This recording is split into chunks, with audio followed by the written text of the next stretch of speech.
ஸ்கூலில் படிக்கும் பொழுது ஸ்போர்ட்ஸில் என்ன பண்ணுவோம், 100 மீட்டர் ஓட்டப்பந்தயத்தில் கலந்து கொள்வோம், 200 மீட்டர் ஓட்டப்பந்தயத்தில் கலந்து கொள்வோம், 1500 மீட்டர் ஓட்டப்பந்தயத்தில் கலந்து கொள்வோம்.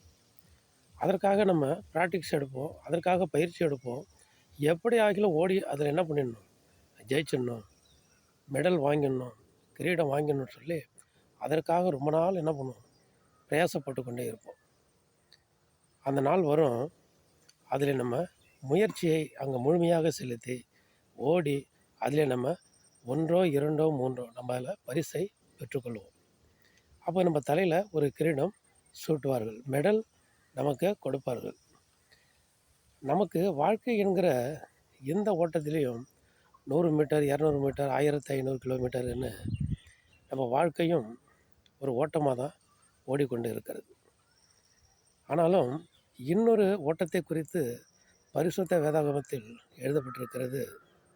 அது என்னென்னா, ஓட்டத்தை முடித்தேன், விசுவாசத்தை காத்து கொண்டேன், இது முதல் நீதியின் கிரீடம் எனக்காக வைக்கப்பட்டிருக்கிறது அப்படின்னு சொல்லி ஒரு வசனம் சொல்லப்பட்டிருக்கு. வாழ்க்கையில் நம்ம பரிசுத்தத்தோடு ஓடணும், கர்த்தருக்கு பயத்தோடு ஓடணும், பரிசுத்தமான ஓட்டமாக இருக்கணும், கடவுளுக்கு பயப்படுகிற ஓட்டமாக இருக்கணும், உண்மையுள்ள ஓட்டமாக இருக்கணும், நீதியுள்ள ஓட்டமாக இருக்க வேண்டும்.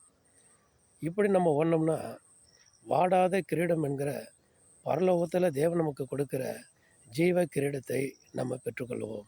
ஆமேன். அல்லேலூயா.